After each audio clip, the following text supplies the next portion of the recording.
Welcome back to my channel. আশা করি আপনারা সকলে খুব ভালো আছেন, আমিও খুব ভালো আছি। আর এই যে কাপটা দেখুন, এর মধ্যে গাছ লাগিয়ে দিয়েছি। দেখেছিলেন না, কাপটা নিয়ে এসেছিলাম। এখন কী গাছ দেবো, ওর মধ্যে কোনো কিছু ঠিক করতে পারছিলাম না। তো আজকে অনেক দিন পর ব্লগটা শুরু করলাম। এই গরমের জন্য না আর ভালো লাগছিল না। কখনো মনে হচ্ছিল যে আজকে দেবো না কালকে দেবো, কালকে দেবো না আজকে দেবো। ব্লগটা অনেক সময় শুরু করেছি, কিন্তু গরমের চোটে আর শেষ করতে পারিনি, সেই জন্যে আর দেওয়াও হয়নি।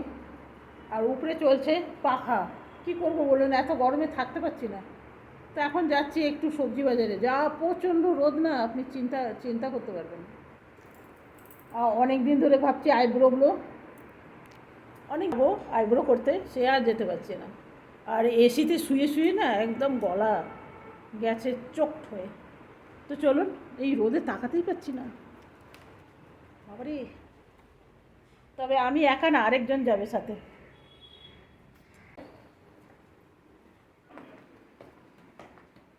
গোপাল আসছি। তো আমি এখন বেরিয়ে পড়লাম, জলের বোতল নিয়ে নিলাম। গরমের দিনে কাছেই যান বা দূরেই যান, নিজের জলের বোতল একটা রাখা দরকার। তবে অনেক সময় ভুলে বেরিয়েও পড়ি, বাইরের থেকে তখন কিনে খেতে হয়। তবে বাইরের দোকানের কেনাগুলো না এক এক সময় এত বেশি ঠান্ডা থাকে, সেগুলো আবার খাওয়া যায় না। আজকে সকাল থেকে গেটই খোলা হয়নি, আজকে রবিবার, হাজব্যান্ডের অফিস নেই। এই চাবি খুঁজতে খুঁজতে আমার 1 ঘন্টা লাগে। এতগুলো চাবি না, কোনটা ঢুকবে কোনটা খুলবে সেটাই বুঝতে পারছি না। চলুন, ঠিকঠাক মনে হচ্ছে এটাই, হ্যাঁ চলুন, খুলে গেছে। এরপরে যাই। আজকে অতিরিক্ত রোদ দেখছেন। আমি বাইরে বেরিয়ে ভাবছি আজ কিছু হয়েছে নাকি। রাস্তায় কেউ নেই, একটা জনপ্রাণী নেই, দেখছেন। রাস্তার কুকুরগুলোকেও আপনি দেখতে পাবেন না, দেখুন, কাউকে দেখতে। অনেক দোকানপাটও বন্ধ আছে আজকে। আমি সেই দেখে ভাবছি যে আজকে কিছু হয়েছে নাকি। তো হাজব্যান্ড বলল না না, অনেক গরমের জন্যে কেউ বেরোয়নি। তবে ডাবগুলো দেখে বড্ড খেতে ইচ্ছে করলো। তো আমরা বাজারের ভিতরে এখন পৌঁছে গেছি। তবে এত বেশি এখানে ভিড় না, খাওয়ার ইচ্ছাটা চলে গেল। তবে বাইরে বেরোলে আমি বেশিরভাগ ডাবই খাই, মানে ডাবই খাই, কোল্ড ড্রিঙ্কস খাই না। কোল্ড ড্রিঙ্কসগুলো না খালি চিনি, তো সেই জন্যে আমার ডাব খেতেই বেশি ভালো লাগে। তো ডাব খাওয়ার হলো না, অতিরিক্ত ভিড়। ও বলে আমাকে দাও, ও বলে আমাকে দাও। তো এইখানে কিছু সবজি নিয়ে নিলাম, নিয়ে এরপরে এগিয়ে যাচ্ছি। বেশি সবজি নেব না, কেন কি ফ্রিজেও এই গরমের দিনে কীরকম যেন সবজিগুলো জল জল হয়ে যাচ্ছে। সেই জন্য অল্প স্বল্প সবজি নিলাম।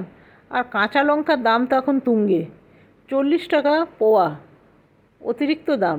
তবে আমাদের এই সবজি বাজারের গলিটায় কি নেই, হোমিওপ্যাথিক ডাক্তার, অ্যালোপ্যাথিক ডাক্তার, মন্দির সব আছে। তো আমরা এখন মাছ বাজারে পৌঁছে গেলাম।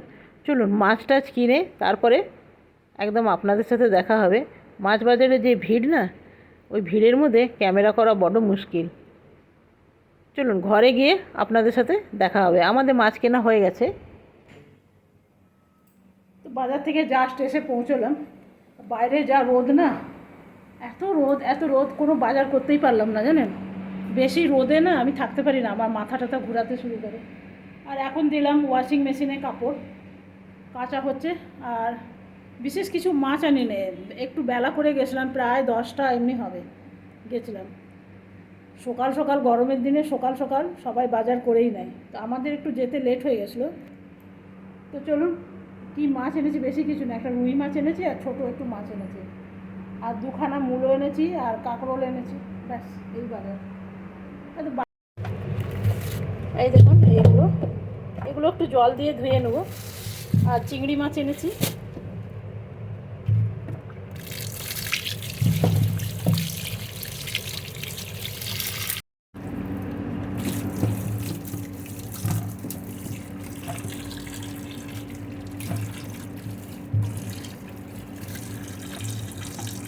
ছোটো মাছগুলো এনেছি, এগুলো জল দিয়ে আমার ধোয়া হয়ে গেছে। এগুলো হলো 3 কাটার মাছ। চলুন এই মাছগুলো আগে বেছে নিই।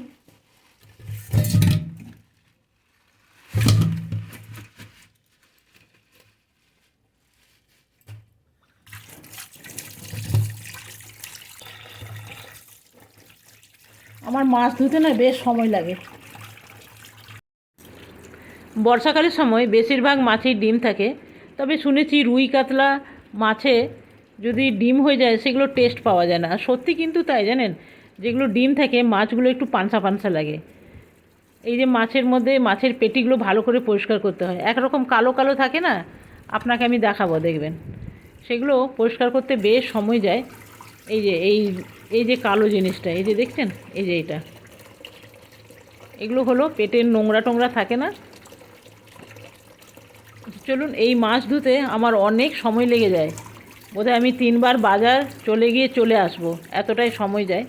তবে মাছ শুনেছি মাছ যত ধোয়া হবে খেতে ততই মিষ্টি হয়। কতটা ডিম দেখুন, কিছুটা ডিম আমি দিয়ে দেবো মাছের সাথে, আজকে রান্না করব, আর কিছুটা দিয়ে দেবো পাঁচমিশালির মধ্যে, আর একটু রেখে দেবো। চলুন, এগুলো হয়ে গেছে, এবারে চিংড়ি মাছগুলো বেছে নেবো, তাহলেই হয়ে যাবে। সব থেকে সময় লাগলো কোনগুলো জানেন? ছোটো মাছগুলো বাছতে। এক একটা পেট পরিষ্কার করা মানে অনেক সময় চলে যায়। ওই জন্যে ছোটো মাছ না ভয়ে আনিই না। আমি বহুদিন বাদে আজকে ছোটো মাছ নিয়ে এলাম। তবে 3 কাটার মাছ যদি দেখতে পাই না আমি নিয়ে আসি, আমার ভীষণ ভালো লাগে। তো চলুন, সবই হয়ে গেল, তবে চিংড়ি মাছটা বাছলেই আমার হয়ে যাবে। চিংড়ি মাছটা ভাবলাম বাজারে নেব কি নেব না করে নিয়ে নিলাম। তবে আমাদের ঘরে চিংড়ি মাছ সবাই খুব পছন্দ করে। তবে চিংড়ি মাছ কাটতে বেশ সময় লাগে। আজকে বাজারেও না মাছ কাটার ওইখানে বেশ লম্বা লাইন, যে বাজার থেকেও বাছি নেবো সেটাও উপায় নেই। দাঁড়িয়ে আছে 8-10 জন। মনে মনে ভাবলাম এর থেকে ভালো আমিই ঘরে করে নেবো। তো চলুন এগুলো ভেজে নিই। ওইদিকে আমার ডালেরও জলটা শুকিয়ে গেছে, ভাত হয়ে গেছে। এটা বানাবো ডাল, ওই মাছ বাছছিলাম না, বাছতে বাছতে ডালের গেছে জলটা শুকিয়ে। তো চলুন, ডালটাও সেদ্ধ হয়ে গেছে, এরপরে দিয়ে দেবো একটু গরম জল। ডালটা একটু সাম্বার দিয়ে দেবো। এখানে নিয়ে নিলাম পেঁয়াজ কুচি, টমেটো কুচি, কাঁচা লঙ্কা, আর দিয়ে দিলাম হলুদ। তো এটা হলো মুসুর ডাল। মুসুর ডালের মধ্যে একটু যদি পেঁয়াজ দিয়ে করা হয় তাহলে বেশ খেতে ভালোই লাগে। তো দিয়ে দিলাম একটু গরম জল, আর ডালটা আমার হয়ে গেছে দেখুন। এবারে নামিয়ে নেব। এবারে ছোটো মাছগুলো বানিয়ে নেব। তো কড়াইয়ে দিয়ে দিচ্ছি তেল, আর তেলটা বেশ গরম হয়ে এসছে। এবারে দিয়ে দেবো একটু নুন। নুন দিয়ে দেবেন না, ছোটো মাছ এমনি একটু সেটে যাবার ভয় থাকে। তো কড়াইয়ের গায়ে যদি নুন দিয়ে দেওয়া হয় তাহলে মাছ সেটে যাবে না। এবারে মাছগুলো দিয়ে দিলাম, দেখবেন একদম মাছগুলো সেটে যাবে না। তো এখানে 5 রকম মাছ আছে, কী কী মাছ আছে আমি দেখিনি, বললো 5 মিশালি নিয়ে নিলাম। তবে লোকাল যে দেশি চিংড়িটা আছে না সেটা তো দেখতেই পাচ্ছি। এবারে যে মাছের ডিমগুলো আছে না, কিছুগুলো আমি মাছের ডিম দিয়ে দেবো, বেশ ভাল লাগবে। আর আমি কিছুগুলো চিংড়ি মাছ যে পরিষ্কার করলাম সেখান থেকেও কিছুগুলো চিংড়ি মাছ দিয়ে দিয়েছি, ভালোই লাগে। এবার ডিমগুলো আস্তে আস্তে একটু উল্টে পাল্টে দেবো, আর দিয়ে দিলাম টমেটো, আর দিয়ে দেবো পেঁয়াজ। এখানে কোনো রকম মশলা আমি দেবো না, এটা জাস্ট পেঁয়াজ আর টমেটো দিয়েই বানাবো। পেঁয়াজটা আপনার উপর কতটা দেবেন, তবে আমি এখানে একটাই পেঁয়াজ দিয়েছি। এরপরে দিয়ে দেবো এখানে নুন আর হলুদ আর লঙ্কা, আর কিছু মশলা পড়বে না। এইরকম বানিয়ে দেখবেন অসাধারণ লাগে। ব্যাস, আর কিছু দেবো না। এরপরে হালকা হালকা এটা চালাতে হবে, একদম হালকা হালকা, যেন খুন্তি করে মাছগুলো ভেঙে না যায়। দেখলেন প্রত্যেকটা মাছ কিন্তু গোটা গোটা আছে। দিলাম 2টো কাঁচা লঙ্কা, যদি কারো ঝালের প্রয়োজন হয় তাহলে যেন কাঁচা লঙ্কাটা ডলে খেতে পারবে। দিয়ে দিলাম হাফ কাপের মতন জল, বেশি জল দিলাম না, কেন পেঁয়াজ আর টমেটোটা যাতে গলে যায় সেই রকমই জল দিলাম। মাছ রান্নাটা আমার একদম রেডি হয়ে গেছে, নামিয়ে নেব। দেখেই মনে হচ্ছে খুব টেস্টি হবে। তো চলুন এটা নামিয়ে নিই। মাছ রান্নার পর আরেকটা মাছ আছে, সেটাও আমি বানিয়ে নেব। কেমন লাগলো অবশ্যই জানাবেন কিন্তু। দিয়ে দিলাম নুন, আর দিয়ে দেবো হলুদ। ওইদিকে আমি একটু টমেটো কেটে রেখেছি, এই যে এগুলো। আর একটুখানি আমি ডিমও নিয়ে নিয়েছি, ডিমও দিয়ে দেবো। তেলটা গরম হয়ে এসছে, এবারে মাছগুলো দিয়ে দেবো। ব্যাস, ভালো করে উল্টে পাল্টে নিলাম। আরেকটা মাছ আছে সেটাও আমি দিয়ে দেবো। এখানে দিয়ে দিলাম মাছ, আরেকটা পেটি আছে সেটাও দিয়ে দিলাম। এরপরে এগুলো হয়ে গেছে ভাজা, এগুলো নামিয়ে নেব। এই পেটিটাও একটু সময় লাগবে, এটাও আমার ভাজা হয়ে গেছে। সেম তেলেই আমি রান্নাগুলো করে নেব, আর তেল দেব না। এখানে বেশি বড়া দিলাম না, 4 পিসই বড়া দিলাম, কেন কি ছোটো মাছের মধ্যেও আমি মাছের ডিম দিয়েছি। আর এখানেও 4টে মতন মাছের ডিমের বড়া বানালাম। এখানে দিয়ে দিলাম জিরে ফোড়ন, জিরের জায়গায় আপনারা কালো জিরেও দিতে পারবেন। দিয়ে দিলাম একখানায় কচু ছিল জানেন, তো সেটাও দিয়ে দিলাম। অনেক সময় দেখবেন ফ্রিজে আপনি কিছু রান্না করলেন একটা দুটো পড়েই থাকে, তো কচু একটা ছিলই, দিয়ে দিলাম এর মধ্যেই। আর পটল, দুখানা পটল ছিল, সেটাও কেটে দিয়েছি। পটল আজকে নিয়ে এসেছি, তবে পটল ভাজা খেতে আমার ভীষণ ভালো লাগে জানেন। এখানে দিয়ে দিলাম 1 চামচের মতন পেঁয়াজ বাটা, আর দিয়ে দিলাম ধনে গুঁড়ো, জিরে গুঁড়ো, আর দিয়ে দিলাম একটু শুকনো লঙ্কা। ব্যাস, আর কিছু দিলাম না। ভালো করে কষিয়ে এসছে, এরপরে দিয়ে দেবো জল। এখন আর আমি মাছগুলো দেবো না যতক্ষণ না আলুগুলো সেদ্ধ হয়। তবে মাছের যে বড়াগুলো আছে না, সেগুলো দিয়ে দেবো। সেগুলো একটু ফুটলে সাইজে বেশ বড় হয়ে যাবে, ভেতরে রস ঢুকে যাবে। এখানে দিয়ে দেবো একখানা কভার, দিলাম 2টো তেজপাতা, কভার দিয়ে দিলাম। এইখানে কেটে নেবো স্যালাড, কেটে নিলাম শসা। এটা করেই আমি স্নান করতে চলে যাব। তবে গরমের দিনে শসা টসা খেতে বেশ ভালোই লাগে দেখবেন। তবে আমি এই মূলোগুলো নিলাম, তবে আমি ভাবলাম ভালো হবে না, দেখলাম না খুব ভালো ছিল মূলোগুলো। এখন মূলোগুলো উঠছে ভীষণ ভালো। তো একটু মূলো কেটে নিলাম, আর কেটে নেবো একখানা লেবু। বাড়িতে অনেকগুলো লেবু আছে জানেন, লেবু খাওয়াও হয় না এত। তো মাছটা আমার একদম রেডি হয়ে গেছে, আর আলুগুলো দেখুন একদম সেদ্ধ হয়ে গেছে। মাছগুলো দিয়ে দিলাম, দিয়ে এটা 2-4 মিনিট একটু ফুটতে দেবো, তাহলেই আমার রান্নাটা একদম রেডি হয়ে যাবে। তো দেখুন মাছের ঝোলটা ফুটে উঠেছে, চলুন এটা এবারে নামিয়ে নেব। আজকে আমার মাছ রান্না একদম রেডি হয়ে গেছে। আর এদিকে আমার হাজব্যান্ডকেও খেতে দিয়ে দিয়েছি, এখন টাইম অনেক হয়ে গেছে। একবার রান্নাগুলো আপনাকে দেখিয়ে দিই। এই যে দেখুন আজকের মাছ, ছোট মাছ, আর এদিকে স্যালাড, আর ওই দিকে আছে ডাল। এদিকে বনিও খেতে চলে এসছে, আর আমারও স্নান করা হয়ে গেছে, আমিও খেয়ে নেব। কেমন হয়েছে? ছোট মাছের রিভিউ দিবে। ভালো হয়েছে? ভালো, ফাইন।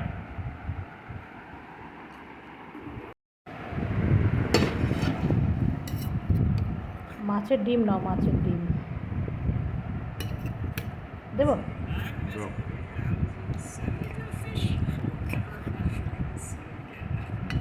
আলু দিয়ে খানা বনি। তো চলুন সবাইকে দিয়ে আমিও বসে পড়লাম, স্নান করলাম, পুজো করলাম, করার পর তারপরে খেতে বসলাম। আর ছোটো মাছটা দেখে না আমার বেশ লোভ লাগছিল। বড় মাছের উপরে না আমার এত লোভ নেই। ছোট মাছ হলো, শাক হলো, এগুলো খেতে আমার ভীষণ ভালো লাগে। এগুলো দিয়েই ভাত খাওয়া হয়ে যাবে। তবে জানেন বেশি তেল মশলা দিয়ে না খেতে পারি না আমি, খুব কম তেল দিয়েই রান্না করার চেষ্টা করি। ইউটিউবে অনেক সময় অনেক রান্না দেখি জানেন, এত তেল মশলা থাকে না, সেগুলো আর দেখে বানাতেই ইচ্ছা করে না। একটু কম তেল মশলা দিয়ে রান্নাগুলো আমার বেশ ভালো লাগে। তবে চলুন আগে খেয়ে নিই, খেয়ে দিয়ে আবার দেখা হবে। মনে হচ্ছে ছোটো মাছটা দারুণ হয়েছে, খেয়ে দিয়ে আপনাকে বলি। একটা নিয়ে নিলাম মাছের ডিম, মাছের ডিম দিয়ে খাই। মাছের ডিমটা না দারুণ নরম হয়েছে জানেন। তবে সত্যি যেমন ভেবেছিলাম তেমনই মাছের ডিমটা অসাধারণ হয়েছে। এরপরে ছোটো মাছ খাওয়া হয়ে গেল, এরপরে বড় মাছের পালা। আজকে যেহেতু রবিবার, সেহেতু 2 রকম মাছ রান্না করলাম, আর অন্য কোনো রকম ভেজ রান্না করলাম না। তাহলে বেজে যেত 3টে 3:30। বাজার থেকে এসে রান্না করা কম নাকি? তো চলুন খেয়ে নিয়ে তারপরে আবার আপনাদের সাথে আবার দেখা হবে। এটা হলো মাছের ডিম, এটা হলো তামার গ্লাস, দেখছেন কীরকম কালো হয়েছে। তো চলুন এটা কিভাবে পরিষ্কার করি আপনাদের দেখাই। একটা গ্লাস, এই গ্লাসটাই করে আমরা সবসময় জলই খাই। এটা হলো পিতাম্বরী, দেখছেন গ্লাসটার অবস্থা।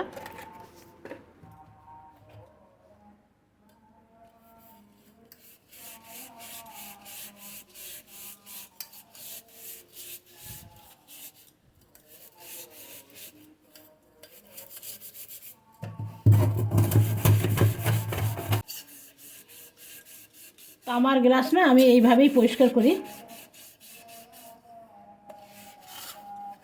অনেকের বাড়িতে তামার জগ গ্লাস থাকে না, ডেলি যদি পরিষ্কার করে নেওয়া হয় না তাহলে তো সাবান দিয়েই হয়ে যায়, কিন্তু 1-2 দিন যদি দেরি হয় তাহলে একটুখানি পিতাম্বরী দিলেই হয়ে যাবে।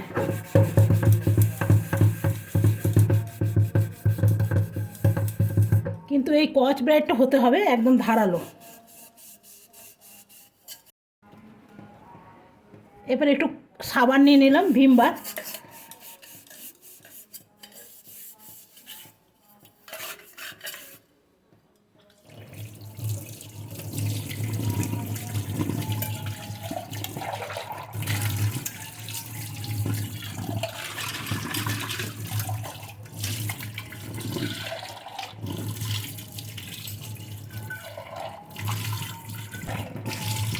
দেখুন কেমন ছিল কেমন হলো, ওই একদম নিচটা না হাত গেল না।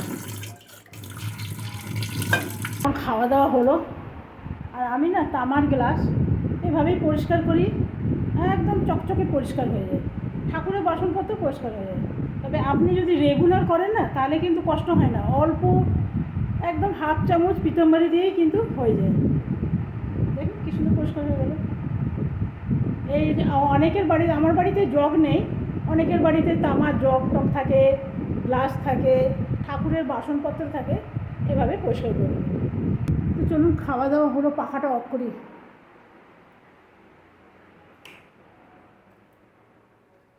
আমাদের এখানে না পুরো শ্রাবণ মাস জুড়ে ঠাকুরের নাম হয়, মানে সকাল 9টার থেকে শুরু হয়ে যায়। এত সুন্দর ভালো লাগে না, দেখবেন পাহাড়ের উপর থেকে যদি আওয়াজটা আসে তাহলে না খুব সুন্দর লাগে, বলে না দূরের ঢোল শুনতে ভালো লাগে তাই। আর যদি কাছে বাজতো না তাহলে মনে হয় কানে লাগতো। আমার লজ্জাবতী লতার সাথে একটু আপনাদের পরিচয় করে দিই। দেখুন বাইরে অবধি চলে গেছে, আর আমার ঘরে জানেন তো অনেক গাছ আছে।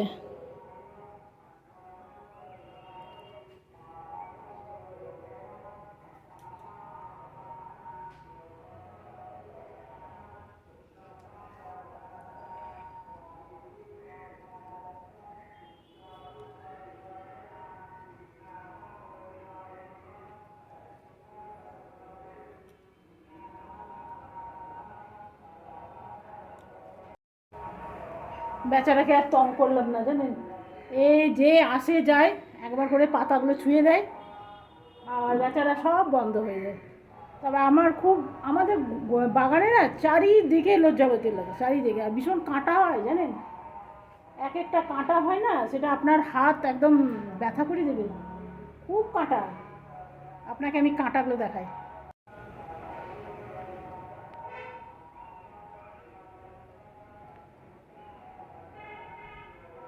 একদম ধারালো কাঁটা কিন্তু জানেন, দেখছেন?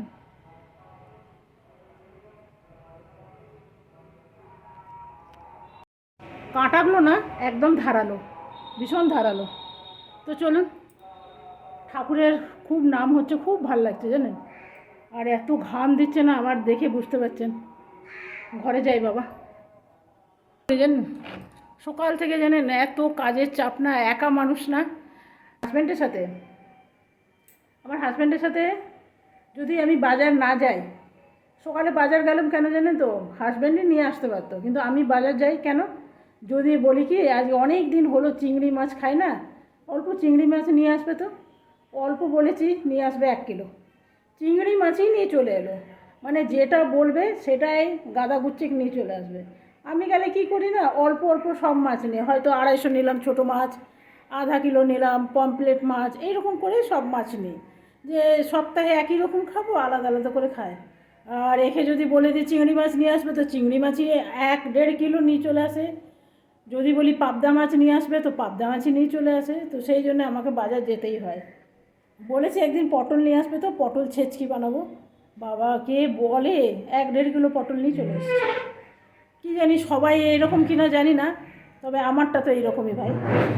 বেগুন আনতে বলে ওই রকম বেগুন, বেগুন যদি বলি বেগুন নিয়ে আসবে, বেগুন খাইয়ে খাইয়ে আপনার শরীর খারাপ করে দেবে, যতক্ষণ না আপনার শরীর খারাপ হচ্ছে ততক্ষণ খাইয়েই যাবে, খাইয়েই যাবে, খাইয়েই যাবে। কী করবো বলুন, একখানা লেবু বেঁচে গেছে, এটা ফ্রিজে রেখে দিই। নষ্ট করবো? বাবা, আমার একটা লেবু গাছ আছে, আপনাদের দেখাবো দাঁড়া। তবে এগুলো কেনা লেবু। তো চলুন, আজকে ভিডিওটা আমি এখানেই শেষ করলাম। কালকে আসবো আবার নতুন ভিডিও নিয়ে। আপনারা সকলে ভালো থাকবেন, সুস্থ থাকবেন। Thank you. আর যদি ব্লগটা একটুও ভালো লাগে তাহলে লাইক করে সাবস্ক্রাইব করে আমার পাশে থাকবেন। তো আজকের মতন এখানেই শেষ করলাম। আপনারা সকলে ভালো থাকবেন, সুস্থ থাকবেন। Bye bye. একটু এসির কাছে যাবো, না ঘুমালেই হবে না। এসি রুমে ঢুকেই আরাম। আলে, এসি তো বন্ধ করে দিয়েছে, কিন্তু রুমটা ঠান্ডা আছে।